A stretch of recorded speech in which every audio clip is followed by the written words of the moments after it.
El espíritu de Hermoa sigue vivo. Tras el asesinato de Miguel Ángel Blanco, muchos de los jóvenes de su edad, la mayoría amigos personales, decidieron no quedarse de brazos cruzados y dar el paso de defender las libertades involucrándose en la política. Su compromiso les ha costado caro, les ha convertido en objetivos de ETA, les ha obligado a ir con escoltas. Algunos incluso han sufrido ya en carne propia una explosión de los terroristas. Día a día ven los rostros del terror comprando el pan o merodeando por la puerta de su casa, pero cuando tienen miedo recuerdan a Miguel Ángel, dicen que les hace más fuerte. Lo peor es que ven muy lejos el poder vivir en libertad. Son la generación de Miguel Ángel Blanco.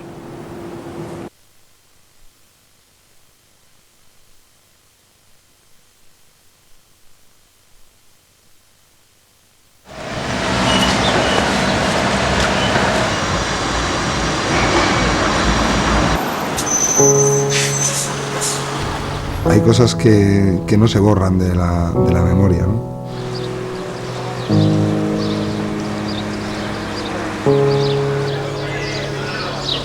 Era como un sueño, más bien una pesadilla que aún incluso hoy en día me cuesta asimilar como real.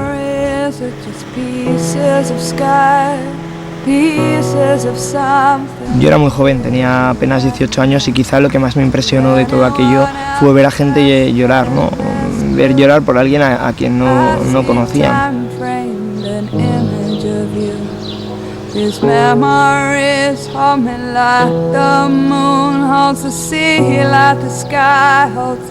Mucha gente sintió pues una rabia contenida que había tenido durante muchos años y que en ese momento pues tuvo un cauce.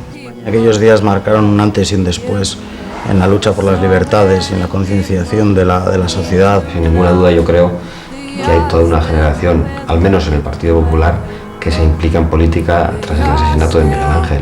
Creo que aquellos 3 días de julio marcaron el principio de algo que ha terminado culminando en la vertebración de la respuesta social más mayoritaria y más aplastante que en la historia democrática ha habido contra ETA, ¿no?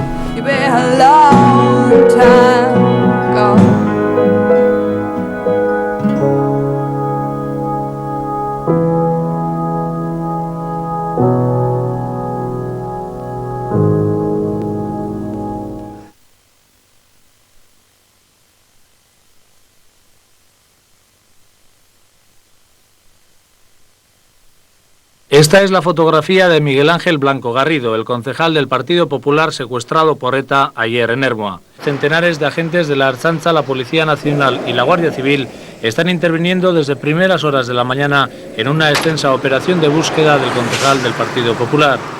La operación policial se desarrolla en un radio de 30 kilómetros en torno a las localidades de Hermoa y Eibar, donde vive y trabaja el concejal secuestrado. A primeros de julio me trasladé a Londres, que era el lugar donde estaba el día que me enteré de la triste noticia. Entre lágrimas, desde luego, y más o menos como pudo, mi madre me explicó que mi hermano había sido secuestrado. No me dijo en ningún momento lo del plazo de las 48 horas, porque mi madre tampoco no lo sabía, simplemente me dijo que había sido secuestrado. Me enteré en mi barrio, en Santuchu, sacando dinero en un cajero automático. Y desde ese momento mi vida ya no ha sido igual.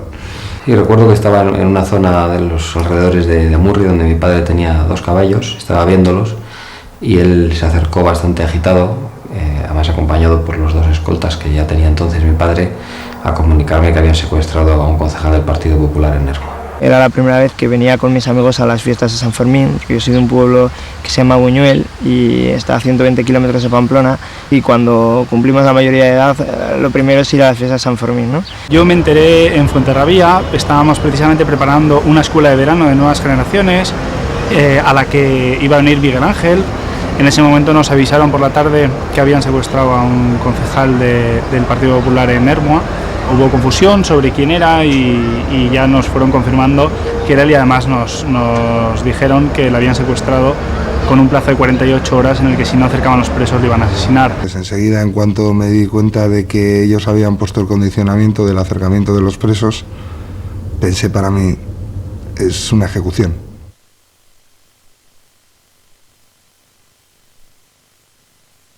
Estamos viviendo unos duros momentos, una angustiosa espera. pero todavía no hemos perdido la ilusión y la esperanza de que Miguel vuelva a casa y de que pronto esté con nosotros. Realmente no sabías lo que hacer. Sabías que algo tenías que hacer, pero no sabías qué, ni con quién podías contar. Fuimos mi madre, mi padre, mis amigas, amigas del PNV, amigas del PSOE, amigas. Nos fuimos al ayuntamiento porque teníamos algo que decir.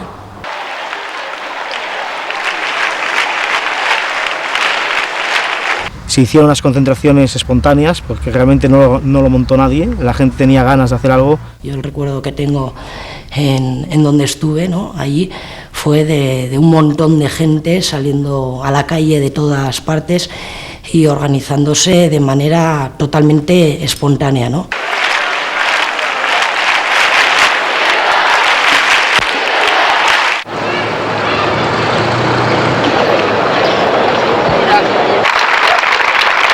Fue todo el fin de semana en clave de resistencia, de salir a la calle a decir, esto no puede ser.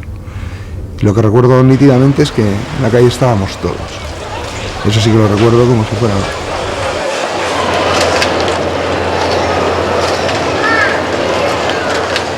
La reacción en Pamplona fue absolutamente unánime, como no había pasado yo creo que hasta el momento en ningún otro atentado terrorista, así como en otras ciudades lo que ocurría era que la gente pues, se concentraba en plazas con velas o con manos blancas. Aquí, aparte de eso, lo que hizo la gente de manera espontánea es colgar el pañuelo rojo en la fachada del ayuntamiento, en la verja del ayuntamiento, y de esta manera el símbolo que podía ser el pañuelo lo colgábamos ahí para decir que ya no nos sentíamos parte de una fiesta. Y recuerdo que fui con miembros de Juventudes Socialistas, con muchos, a Ermua.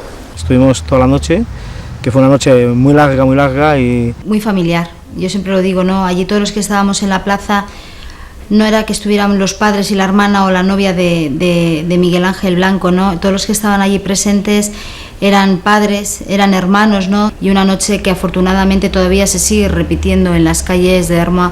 Cada vez que llega ese día 11 de julio, todavía la gente sigue saliendo a la plaza haciendo esa señal de apoyo y de solidaridad, no solamente ya con los familiares de Miguel Ángel Blanco, sino yo creo que eso ya se ha extendido de apoyo, de unidad y de solidaridad con el resto de las familias de víctimas del terrorismo. Recuerdo en Ermua algo situado entre el alma o la cabeza o el corazón de todos los que estaban allí, diciendo el no probablemente más contundente que se le había dicho hasta ese momento a la banda terrorista, ¿no? Aquellos 3 días recorriendo las calles de Ermua estábamos algo así como recorriendo las calles de nuestra propia vida.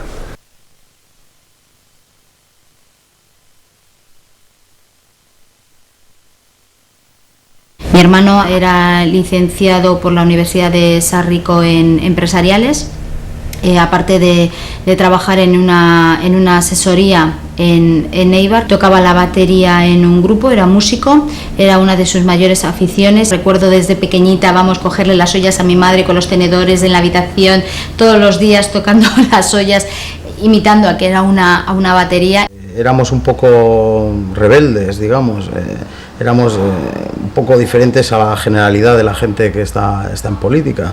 Pues él era músico, se dedicaba a la música, yo tenía el hobby que jugaba en equipos de fútbol, teníamos unas aficiones y unas cosas pues un poco diferentes, no era la política toda nuestra vida y además pues bueno, él era muy joven, iba vestido con un aspecto moderno, yo también, tenía mi coleta, mis pendientes, bueno, la verdad que éramos bastante amigos. Miguel Ángel era una persona que entró en el ayuntamiento de Ermua, pero que no tenía una vinculación especial con el partido, ¿no? También como entramos mucha gente en ese momento por las circunstancias, porque queríamos ayudar al partido y especialmente pues, tratar de luchar por la libertad y en este caso Miguel Ángel también por su pueblo, por Ermua, ¿no? La verdad es que mi hermano nunca había recibido ninguna carta amenazante, nunca había recibido ni una pintada amenazante. Realmente yo no era consciente de lo que estaba sucediendo, aquello me pillaba muy lejano y sobre todo siempre nos acordamos de esa frase, ¿no? De a mí esto nunca me puede pasar, ¿no?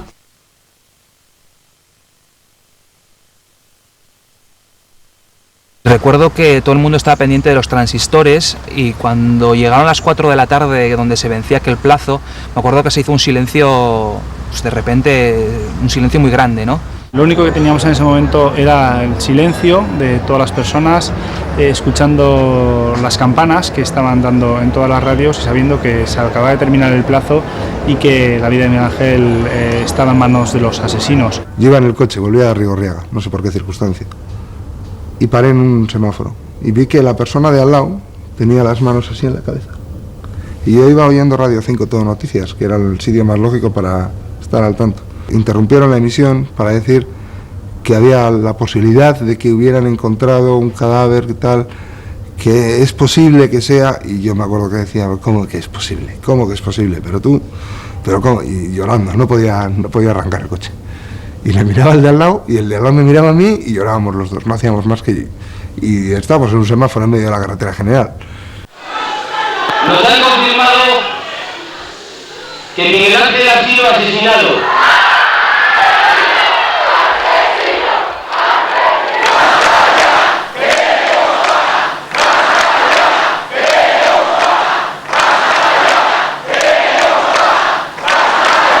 Cuando nos enteramos del desenlace, que había un poco de confusión, pero efectivamente confirmaban que ya lo habían encontrado, pues a mí me sorprendió que la gente que tenía a mi alrededor, hubo mucha gente, yo creo que la mayoría se puso a llorar y abrazarse. Yo creo que fue una tristeza generalizada, pero de rabia, ¿no? De esta impotencia. Y hubo gente que canalizó esta angustia y esta impotencia pues corriendo a chillarle al Batasuna que conoce, de vecino suyo, de su barrio, y a pedirle explicaciones.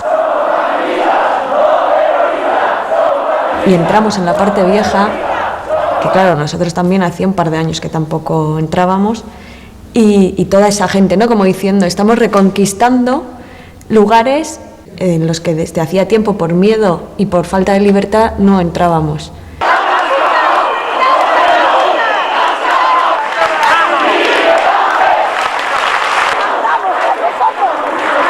Los ertzainas se quitaron los pasamontañas, de alguna manera, ¿no? Como diciendo, nosotros también tenemos miedo, pero... Con vosotros podemos estar sin capuchas.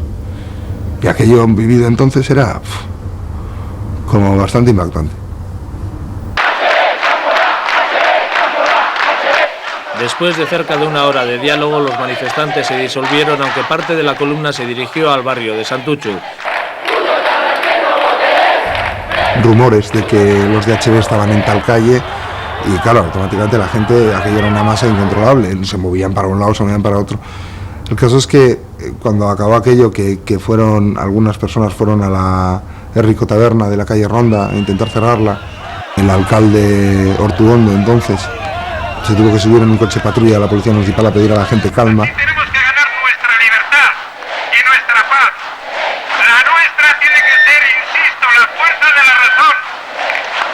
Por eso digo que estábamos todos, porque estábamos todos. No es que estuvieran los del PNV enfrente que están ahora, no, estábamos todos con la civilización contra la barbarie, contra eso que estaba sucediendo. Yo en aquellos días estaba gritando delante del bar de Batasuna, del bar de los Proetarras, en mi barrio, junto al hijo del dueño de un bachoqui. Por poner un ejemplo, y con gente de afiliados del Partido Socialista, yo estaba afiliado a Nuevas Generaciones, ahí estaba todas las personas que se pueden considerar demócratas en esta sociedad. Cuando realmente me di cuenta de qué era lo que realmente había sucedido, claro, evidentemente con la rabia que uno sentía, lo primero que se le ocurría era coger un palo y zurrar a alguien, pero de lo lindo, ¿no? Para mí una conclusión importante de todo aquel tema fue que te das cuenta que por muy furioso que estés y por muchas ganas que tengas, no se puede reaccionar de esa forma. El gran fracaso que tuvieron ellos con ese asesinato es el que la sociedad les repudió, y que les repudió de una manera también democrática, que es importante recalcarlo.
pues marcó tan profundamente mi vida que dio un giro de 180 grados, porque en aquellos momentos de dolor, de sufrimiento, de lucha, pues tomé la decisión de implicarme más en la lucha y en la defensa de estos valores, y de ser un simple afiliado de base de Nuevas Generaciones, pues di el paso y me ofrecí para ser concejal. Es una de las razones por la que yo me impliqué en política, me decidí a entrar en un partido político y a militar. A mí me daba rabia ir por la calle y ver a los nacionalistas poder expresar públicamente su postura, su afiliación política, y que gente del Partido Socialista o del Partido Popular no pudiesen hacerlo. Yo me afilié a UPN justo 6 meses después de que ocurriese el asesinato de Miguel Ángel Blanco. Y entonces aquello me cambió el chip completamente respecto al Partido Popular. Me acerqué a ver el dolor de quien perdía militantes o concejales por el mero hecho de ser representantes del pueblo. Yo era concejal de Eibar y lo primero que tenía en la cabeza era que podía haber sido yo. La persona que luego posteriormente nos hemos enterado que pasó toda la información de Miguel Ángel, que era el etarra Ivón Muñoa, era concejal de Batasuna en el ayuntamiento, con el que compartía yo comisiones y de hecho estaba sentado junto a mí en los plenos del ayuntamiento. Era el mismo que había pasado toda la información de nosotros, los 3 concejales que entonces estábamos en Eibar. Desde ese momento a todos nosotros nos ponen escolta y nuestra vida ha cambiado. Yo era una persona que me daba igual quién tuviese alrededor mío, pero decía lo que pensaba, ¿no? Entonces empecé a tener problemas en el colegio, me derrumbaba y llegaba a casa llorando. Y mi madre me recordaba la lucha de Miguel Ángel Blanco, me decía: Virginia, acuérdate de Miguel Ángel Blanco. Yo no puedo decir que el asesinato de Miguel Ángel Blanco supusiera un cambio en mi trayectoria, en mi forma de ver las cosas. Las consolidó de un modo muy profundo. En el año 99, en el mes de julio, yo se he elegido concejal en el Ayuntamiento de Llodio en una lista en la que no había muchas personas de la localidad que quisieran integrarla. A nivel personal me afectó bastante, a pesar de que llevaba yo ya 10 años en este movimiento, en esta lucha contra el terrorismo, y había visto también a muchas familias de víctimas, había visto mucho sufrimiento, pero me afectó y vi ahí en esa plaza, pues, esa empatía que muchas veces las personas no tenemos ante el sufrimiento ajeno. Y me acuerdo pues que cogí esta vela, que es un recuerdo que tengo de aquella noche, y que para mí la he guardado siempre y la suelo llevar muchas veces encima, porque para mí es tener en cierta manera también lo que significó en ese momento el espíritu. Se llamó después el espíritu de Ermua, pero el espíritu de lo que es la lucha contra el mal absoluto. La verdad es que me ha cambiado bastante todo, pues el carácter, el compromiso, por supuesto que he cambiado al 100% también, y luego pues bueno, ves de diferente manera la vida. Desde luego ya no eres quizás tan egoísta, ya no le das importancia a cosas que realmente no la tienen, ¿no? Me marcó para seguir dando probablemente lo mejor de nuestra vida y renunciando a derechos de ciudadanía como pueden ser la libertad, la seguridad, en pro de una lucha contra el terrorismo de forma nítida, clara y sin ningún tipo de complejo ni mala conciencia de cara al futuro. Reafirmarte todavía más en tus convicciones, ¿no? Y decir, o sea, esto no puede ser, que no pase el tiempo un día y tengas que decir yo no estuve, yo no hice, y así pasó la vida, ¿no?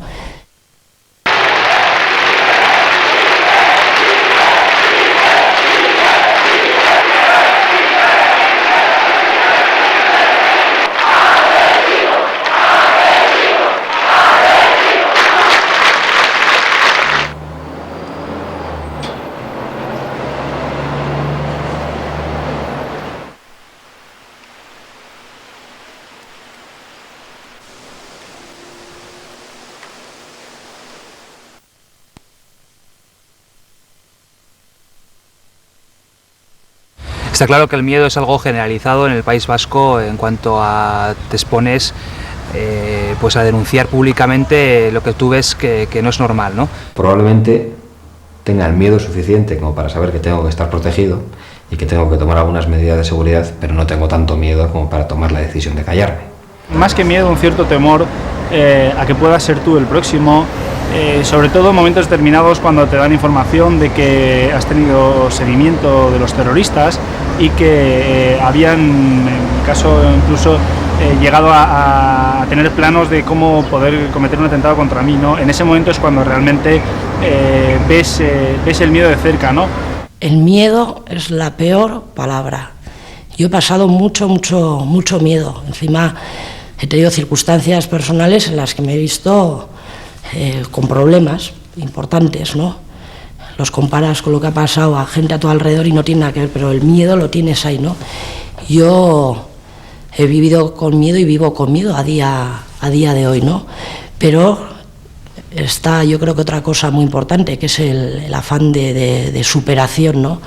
Y de intentar que no te venza. Y claro, todo el mundo se cuida también de dónde anda o qué dice o cómo lo dice. Eso es una realidad en la sociedad vasca. El miedo. Sí tengo miedo, pero prefiero olvidarlo, ¿no? El miedo es esa sensación que tú cuando vas a un bar vas a hablar con un amigo tuyo, pero antes de hablar con ese amigo tuyo giras alrededor y dices, a ver quién hay. El miedo es cuando vas a ir a un acto y hay medios de comunicación y dices, a ver quién me va a ver. Pues para mí el miedo es un compañero. Y además, como asumí desde el primer momento que esta cosa va de miedos, pues intentas llevarlo lo mejor posible. Primero negándolo, pero luego cuando van acercándosete los aros, los círculos concéntricos del terrorismo, la presión, tus vecinos, las miradas, en un momento dado te rayan el coche, luego te rompen el limpiaparabrisas, ya estás pensando, bueno, ya se están fijando en mí, y ya bueno, ya llega el colofón en mi caso, que es ponerme una bomba en la puerta de casa, y al de 2 semanas una debajo del coche.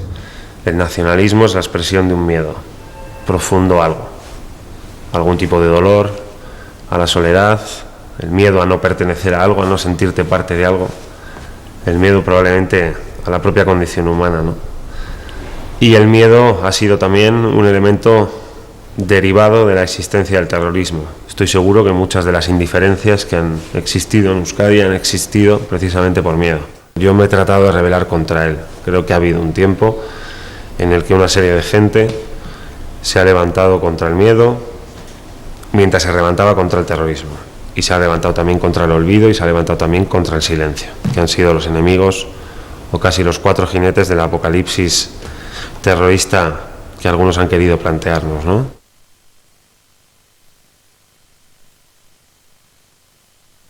No podía quedarme callado ante lo que yo veía que era una atrocidad, ¿no? No por egoísmo, sino probablemente por altruismo, hasta el punto de llegar al final a rozar yo también una línea de no retorno en un atentado que yo también sufrí, ¿no? Si realmente adquieres un compromiso con la sociedad en la que vives, en la línea en la que nosotros lo hemos adquirido, yo por lo menos, te privas de una gran parte de tu vida. Escolta llevo desde que soy cargo electo, que fue en el 2003. Yo llevo escolta desde hace 4 años, cuando empecé a ser concejal en la localidad de Berriozar. Creo que la política no es únicamente recoger el sentir social y aspirar a representarlo. Yo creo sinceramente, y yo por lo menos estoy en política por eso, que las personas que están en política lo están porque tienen unos principios de los que quieren convencer al resto y por lo tanto aspiramos a la transformación de nuestra sociedad, ¿no? Hombre, yo siempre digo que si hubiese nacido en Cuenca no me habría metido en política.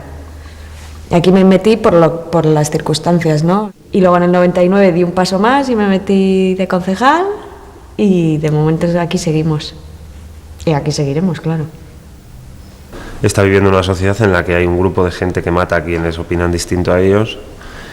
Me cuesta, lo entiendo y lo respeto, pero me cuesta comprender cuáles son los registros más íntimos de la abstención, de la indiferencia, del esto no va conmigo, ¿no? Porque creo que si hoy miras hacia otro lado, cuando se llevan por delante a otro, mañana pueden venir a por ti y nadie te ayudará, ¿no?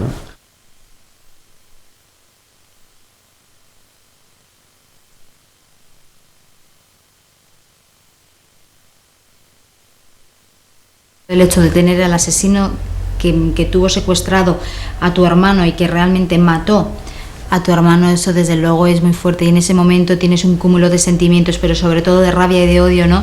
Que ya a veces son muy difíciles incluso de contener, ¿no? Son 2 días en los que ves encima la actitud de esta gentuza, ¿no? Esa actitud chulesca, grotesca, que ante testimonios tan duros como los que tuvimos que oír el segundo día, ¿no?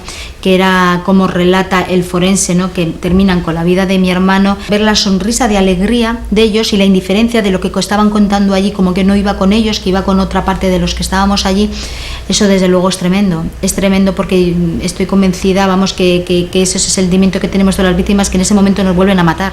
No comprendo cómo puede llegar una persona a asumir un hecho tan miserable y a sentirse hasta orgulloso de algo tan atroz. Un sentimiento de odio.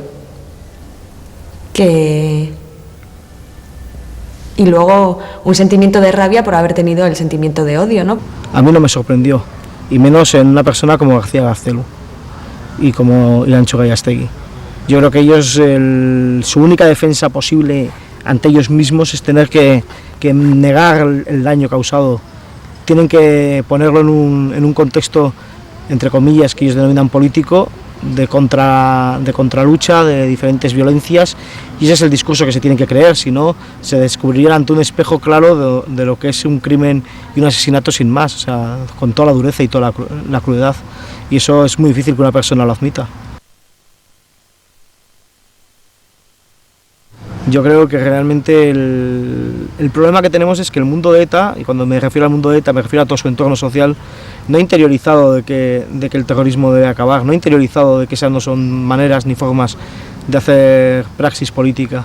Y mientras eso no ocurra, seguiremos teniendo los pueblos de Euskadi empapelados de carteles proetarras, seguiremos teniendo un lenguaje claramente insultante hacia la población no nacionalista, y seguiremos teniendo esa intimidación y esa extorsión que se siguen produciendo. Yo, como quiero verme dentro de 10 años, es viviendo en el País Vasco, viviendo en España y viviendo con tranquilidad, viviendo con mi familia sin tener que ser protegido. Ahora bien, lo pienso muchas veces y no creo que pueda verlo con tanta facilidad. Dentro de 10 años lo que quiero es vivir en libertad y poder salir a la calle sin tener que dar explicaciones a alguien de dónde voy, o sin tener que salir todos los días con 2 personas por la puerta de mi casa, ¿no? Yo creo que eso habrá sido un paso personal muy importante. Yo creo que yo sí que le puedo decir a mi hija que sus padres han luchado porque en Euskadi y en España, ¿no?, podamos todos vivir en libertad y que cada uno pueda pensar lo que quiera. Una vez que ETA desaparezca o deje de matar o sea ya definitivo, aquí sigue habiendo muchos problemas que superar y eso llevará mucho tiempo. Lo que sí creo que puede llegar es un momento dado en el que aprendamos a convivir unos con otros, que es distinto, convivir. Estamos aquí, nos tenemos que entender, nos tenemos que ver, o sea, nos vamos a encontrar comprando el pan, en el trabajo, en las cuadrillas, pero se trata de convivir, pero la reconciliación es otra cosa y mucho más compleja.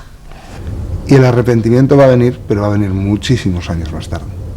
Y será espontáneo de las personas que, después de ver que ni nosotros éramos unos fascistas, ni unos opresores, ni unos asesinos, ni unos nada, se planteen a sí mismos qué hemos estado haciendo durante 25 años.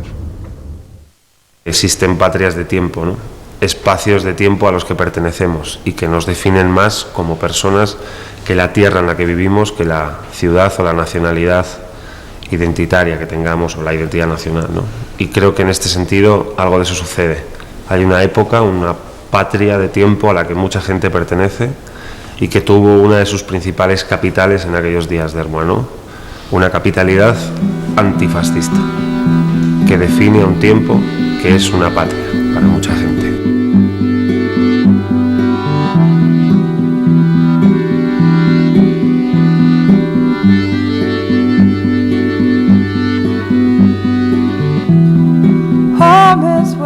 Heartbreak wraps cold around my bones. Forgives me if I promise to forget what I have known. Ignores and never mentions, I just can't waltz it in. With stars tied together with broken of strength. Time moves so short.